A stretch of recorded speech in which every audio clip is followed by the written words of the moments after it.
बिस्मिल्लाहिर्रहमानिर्रहीम। मेरी हामला बीवी का इंतकाल हो गया। मेरा बच्चा भी साथ ही मर गया। सब मुझे तसल्ली दे रहे थे जब जनाजा पढ़ाने वाले ने मुझे एक पर्ची दी और बोला, दफनाने से पहले ये बीवी के कान में पढ़कर फूंक देना और फिर करिश्मा देखना। मैंने वैसा ही किया, लेकिन जैसे ही बीवी के कान में पढ़कर फूंका तो जान निकल गई कि अगले ही लम्हे। मैंने कभी नहीं सोचा था कि मेरी जिंदगी में कभी इस तरह से बौछार आ जाएगा। मैं ऐशो इशरत भरी जिंदगी गुजार रहा था तो मुझे ये लगने लगा कि शायद ये सुकून और आसानियां उम्र भर मेरे साथ रहेंगी। मगर जिंदगी किस तरह से पलटा खाती है, इंसान उसके मुतालिक सोच भी नहीं सकता। मैंने कभी भी नहीं सोचा था कि मैं जिंदगी के इन मराहिल से गुजरूंगा जिनके मुतालिक कोई सोचने की हिम्मत नहीं कर सकता। मेरा नाम हसन है। मैं अमीर वालिदैन की बिगड़ी हुई औलाद था। दौलत हमारे घर की लौंडी थी। सब कुछ तो था मेरे पास। और जब इंसान के पास हर चीज की फरावानी हो जाती है ना, तो वो आहिस्ता आहिस्ता खुद को फिरौन समझने लगता है। मैंने भी खुद को कुछ ऐसा ही समझना शुरू कर दिया था। मुझसे इनकार बर्दाश्त ही नहीं होता था। मैं चाहता था कि मैं जो कहूं वो फौरन से कर दिया जाए, एक भी लम्हे की ताखीर न की जाए। जैसा मैं चाहता था सब वैसा ही हो रहा था। मगर मेरी जिंदगी ने पलटा उस दिन खाया जब मैं अपने एक दोस्त की शादी पर शिरकत करने के लिए गया था। उन्होंने शादी पर कई तरह की डांसर्स बुलवाई हुई थी। मैं भी मौज मस्ती में उन पर पैसे फेंकता रहा था। जब डांसर्स की तवज्जो मेरी जानिब हुई कि मैं ज्यादा पैसे फेंक रहा हूं, तो वो मेरे सामने आ गई थी। तब एक सेकंड के 1000वें हिस्से में मेरी नजर शहरबानो पर पड़ी तो मैं नजरें झुकाना भूल गया था। वो नाच रही थी, मगर उसकी आंखों की हया ने मुझे अपने हिसार में जकड़ लिया था। वो भी अपनी दीगर साथियों की तरह मेरे सामने आकर रक्स करने लगी थी। फिर मैंने भी किसी किस्म की कोई कंजूसी नहीं की थी। मेरी जेब में जितने भी पैसे थे मैंने वो उस पर निछावर कर दिए थे। उसके साथ जो मर्द आया था, मैंने उससे राब्ता नंबर ले लिया था। मैंने सोच लिया था कि शहरबानों के साथ मैं कुछ हफ्तों के लिए दोस्ती करके रखूंगा। इसीलिए अगले ही दिन मैं अपनी दोनों जेबें पैसों से भरकर कोठे पर जा पहुंचा था। मैंने उनकी हेड से कहा कि मुझे शहरबानों से मिलना है। वो मुस्कुरा दी और बोली, जानते हो ना, हमारा वक्त बहुत कीमती होता है और उसकी कीमत भी अदा करनी पड़ती है। मैंने अपनी जेब से नोटों की गड्डी निकालकर मेज पर रख दी थी और नायका की आंखें चकाचौंध हो चुकी थी। उसने मुझे शहरबानों के कमरे की जाने भेज दिया था। मैं जब वहां पहुंचा तो शहरबानों को हर किस्म की सजावट से आरी पाया था। वो बहुत उदास लग रही थी। मैं बोला, क्या बात है शहरबानों, उदास क्यों हो? उसने बताया कि वो चौधरी नौरेज की वजह से परेशान है। मैं एकदम गुस्से में आ गया और बोला, ये नौरेज कौन है और उसने किस बिना पर तुम्हें तंग किया हुआ है? अब वो दौर नहीं रहा कि तुम लोग इन चौधरियों के हाथों परेशानियां उठाओ। ऐसी किसी सूरत हाल में फौरन पुलिस को कॉल कर दिया करो। शहरबानो मेरी बात सुनकर हंस दी और बोली, साहब जी, मुझे बताएं कि मैं पुलिस को फोन करके क्या कहूं? ये कहूं कि चौधरी नौरेज मुझसे नाराज हैं और फोन नहीं कर रहे? शहरबानो की बात सुनकर मेरे कानों से धुआं निकलने लगा था। मैं बोला, क्या मतलब? तो वो बोली, साहब जी, चौधरी नौरेज मेरे बहुत बड़े कदरदान हैं और मैं उनकी असीर हूं। वो हर माह मुझे बहुत बड़ी रकम भेजते हैं और मुझसे बस इतना सा तकाजा करते हैं कि सिर्फ उन तक महदूद रहूं, किसी पार्टी वगैरह में रक्स करने मत जाऊं। अगर मेरी नायिका कल मुझे जबरदस्ती ही ले गई थी, न जाने उन्हें कैसे खबर हो गई, और अब वो मेरा फोन नहीं उठा रहे। तभी शहरबानो का मोबाइल बजा और जब उसने स्क्रीन की तरफ देखा तो ऐसा लगा जैसे उसकी आंखों की रोशनी वापस आ गई हो। वो बेइंतहा खुश हुई और बोली, माफ फरमाइएगा, मेरे चौधरी का फोन आ गया है। इतना कहकर वो उठकर बाहर निकल गई थी, जबकि मैं अपना समूह लेकर बैठा रह गया था। मैं सोच में पड़ गया कि मैंने नायिका को 1 लाख इसलिए दिए थे कि शहरबानों के मुंह से उस चौधरी की तारीफ सुन सकूं। मैं उठकर अपने घर आ गया। मैंने सोच लिया था कि आज के बाद कभी इस कोठे का रुख नहीं करूंगा, मगर मैं अपने फैसले पर 2 दिन से ज्यादा डटा नहीं रह सका। मेरा दिल शहरबानों की सूरत देखने के लिए बेताब होने लगा था। बस एक बार मैं उसे हासिल कर लेना चाहता था, उसके बाद वो मेरे किसी काम की नहीं रहती। जाहिर सी बात है, मेरा स्टैंडर्ड इतना भी गया गुजरा नहीं था। मैं दोबारा कोठे पर गया तो पता चला कि शहरबानो चौधरी नौरेज के साथ बाहर गई हुई है। ना चाहते हुए भी मैं उस चौधरी से रकाबत महसूस करने लगा था। न जाने वो कौन था जिसके लिए शहरबानो मरी चली जा रही थी, और एक मैं था जो उसके दीदार के खातिर तरस रहा था। शहरबानो मौजूद नहीं थी तो मैं नायिका के साथ खरीदो फरोख्त करने लगा था। मैं बोला, मुझे शहरबानो चाहिए, तुम रकम बताओ। वो मुस्कुराकर बोली, दरअसल शहरबानो इस सब के लिए रजामंद नहीं होगी, क्योंकि वो एक चौधरी से बहुत मोहब्बत करती है मैं चिढ़कर बोला, बस बस, अब तुम उस चौधरी की शान में कसीदे मत पढ़ने लग जाना। मुझे शहरबानों की एक शाम चाहिए और कुछ नहीं।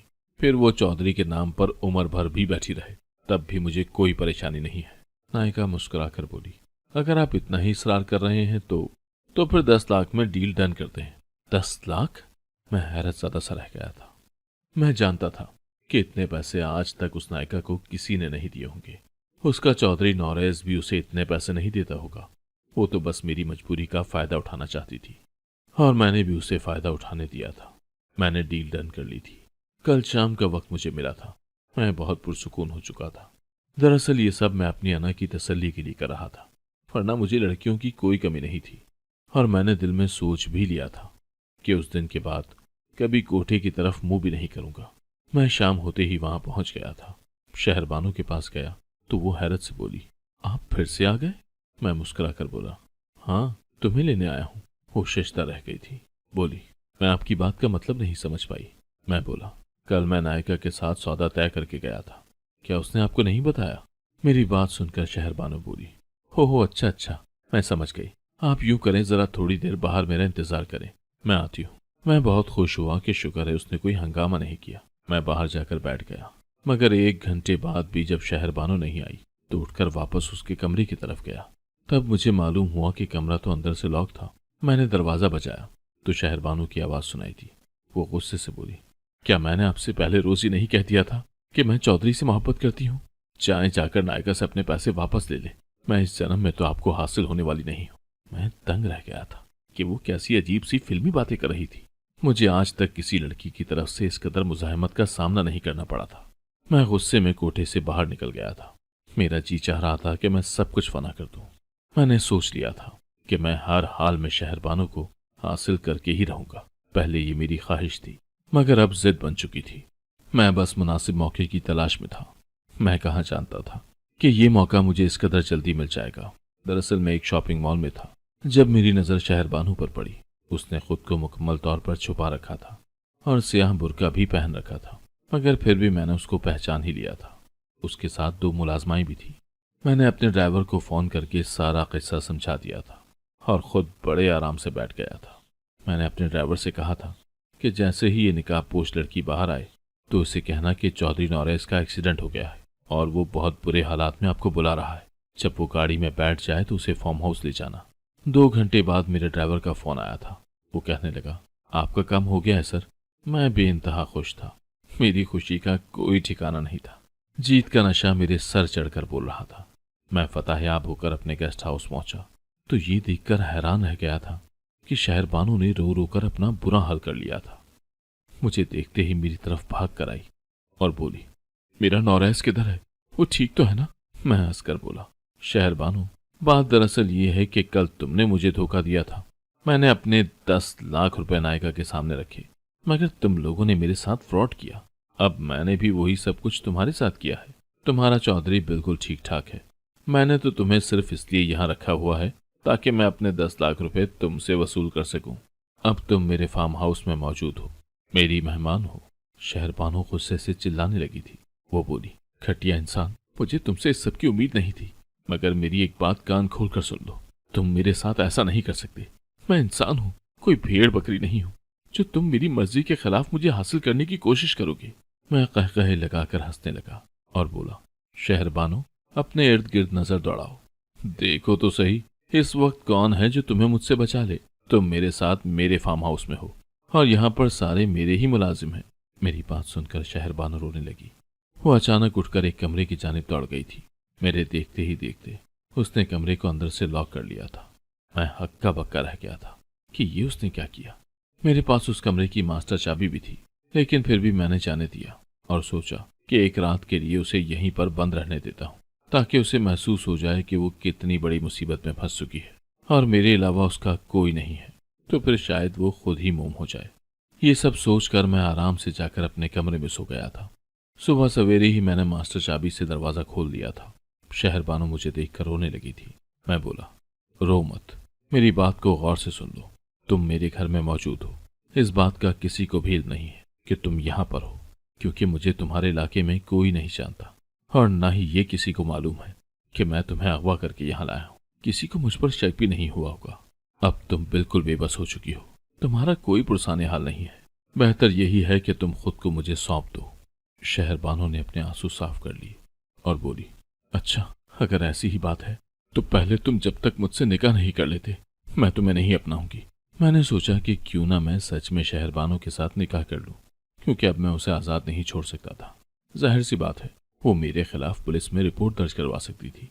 इसलिए मैंने दोपहर तक मौलवी का इंतजाम किया और शहरबानो के साथ निकाह करके उसे अपनी जिंदगी में शामिल कर लिया था। लेकिन मुझे महसूस होता था कि उसने मुझे कबूल नहीं किया। वो मुझे नफरत भरी निगाहों से ही देखती थी। मैं जब भी उसके पास जाकर बैठता तो वो वहां से उठकर चली जाती थी। एक दिन वो मुझसे बोली, तुमने मुझे हासिल तो कर लिया है, लेकिन तुम मेरी रूह को नहीं पा सकोगे। मेरे दिल के अंदर सिर्फ और सिर्फ नौरेस का ही नाम है। अपनी बीवी के मुंह से ऐसे अल्फाज सुनकर मेरा दिल बहुत नाराज हो गया था। मैं चाहता था कि मेरी बीवी सिर्फ मेरी हो जाए। इसीलिए मैंने उसके सामने बर्तन उठाकर मारने शुरू कर दिए। मैंने टीवी भी तोड़ डाला था। मैं शहरबानो से बोला, तुम्हारी औकात ही क्या है? एक रकासा हो तुम। अगर मैंने तुम जैसी लड़की के साथ निकाह कर लिया है तो तुम्हें तो मेरे पांव धोकर पीने चाहिए। एक तुम्हारा चौधरी भी था जो तुम्हें अपना नाम देने से डरता था। खर्चा तो देता था लेकिन नाम नहीं देता था, क्योंकि वो तुम्हें और तुम्हारे पेशे को बुरा समझता था। वो जानता था कि अगर उसने तुम्हें अपना लिया तो फिर वो उम्र भर किसी को अपना चेहरा दिखाने के काबिल नहीं रहेगा। वो तुम्हें अपने प्यार के नाम पर बेवकूफ बनाता रहा और तुम भी बेवकूफ बनती रही। एक तरफ मैं हूं जो तुम्हें कोठे से उठाकर अपने घर ले आया। मैंने तुम्हें इज्जत दी, अपना नाम दिया, मकाम दिया, और तुम मेरे साथ ये सब कर रही हो। अरे मैं तो तुम्हें देखना भी पसंद नहीं करता। बस तुम मेरी इज्जत बन चुकी थी, इसीलिए मैंने तुम्हें हासिल कर लिया। अब मेरी तरफ से तुम भाड़ में भी जाओ तो भी मुझे परवाह नहीं है। मैं इतना कहकर घर से बाहर निकल गया था। मैं शाम तक सड़कों पर गाड़ी दौड़ाता रहा था। जब रात के 2 बज गए तो मुझे अपने रवैये पर अफसोस होने लगा था। मैंने खुद को शहरबानो की जगह रखकर सोचा तो वो बिल्कुल ठीक लग रही थी। वो जो कुछ भी कर रही थी वो उसका हक था। मैंने उसके साथ बहुत बुरा किया था। मैंने जबरदस्ती उसके साथ शादी की थी, और अगर उसकी जगह कोई और भी लड़की होती तो वो भी मुझसे ऐसे ही नफरत करती। मैं उसे गुस्से के साथ हासिल तो कर चुका था, मगर उसके दिल में अपना मकाम नहीं बना पाया था। इसीलिए मैंने सोच लिया कि अब मैं अपना गुस्सा पसे पुश डालकर शहरबानो को एक अच्छा शौहर बनकर दिखाऊंगा। मैं उसको इज्जत दूंगा, एहतराम दूंगा, तो शायद फिर वो मेरी हो जाए। मैंने घर जाकर अपने दोनों हाथ शहरबानो के आगे जोड़ दिए थे।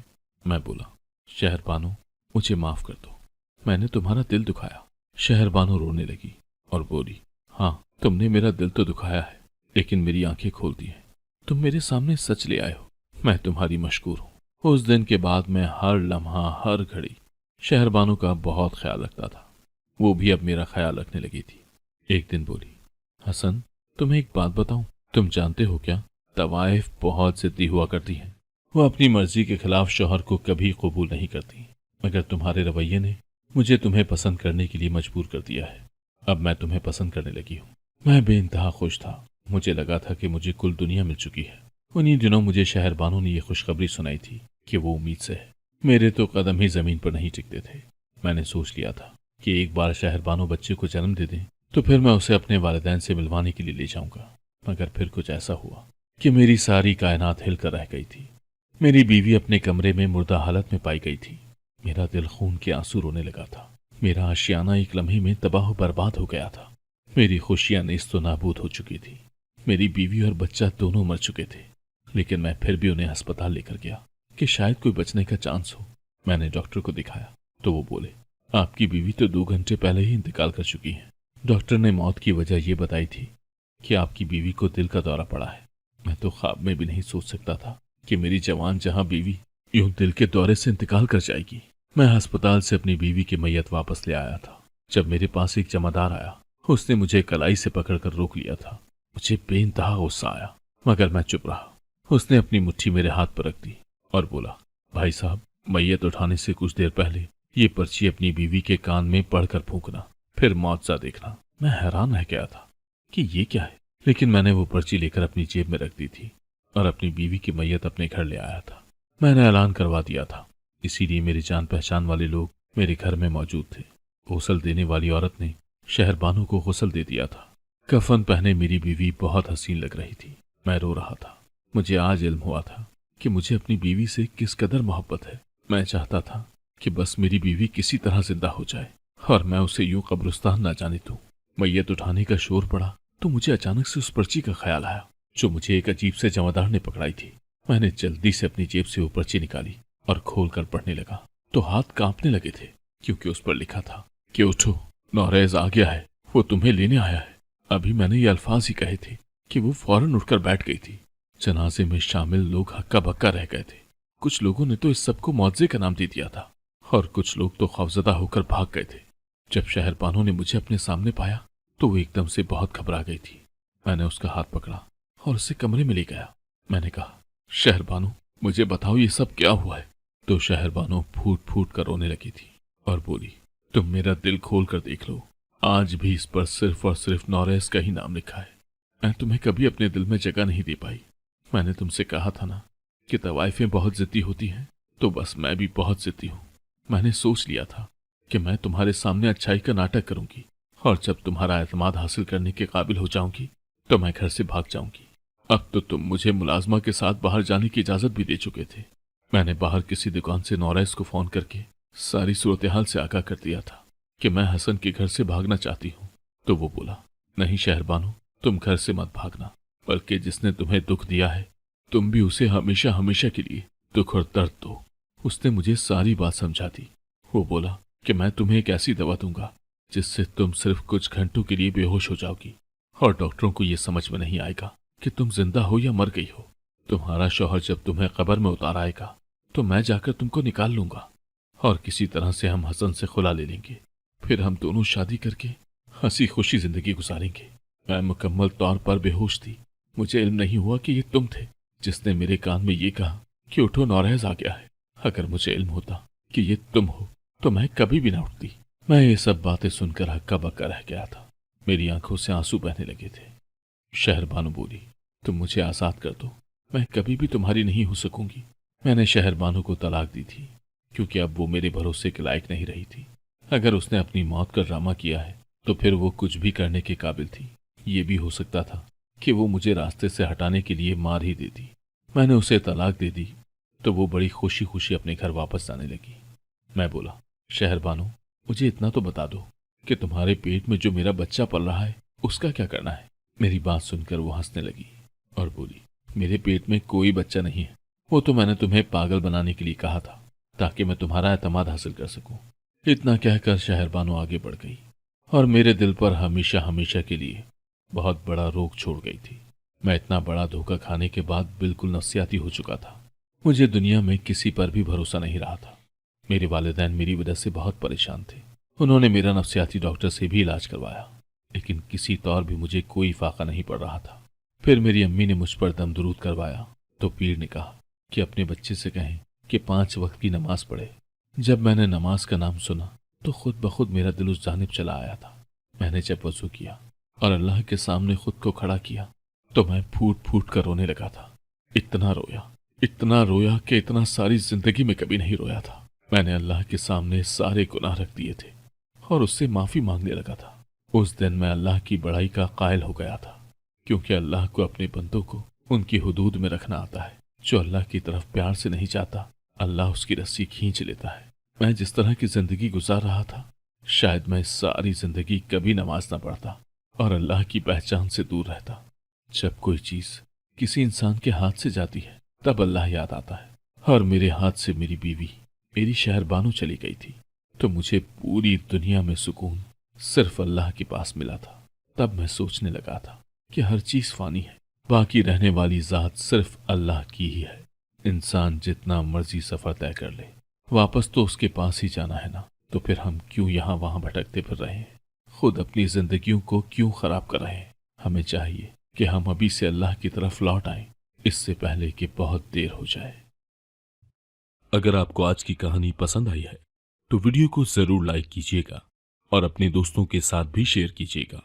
और हाँ, अगर आपने अभी तक हमारा चैनल सब्सक्राइब नहीं किया तो जरूर सब्सक्राइब करें। मिलते हैं कल एक नई और दिलचस्प कहानी के साथ। अल्लाह हाफिज।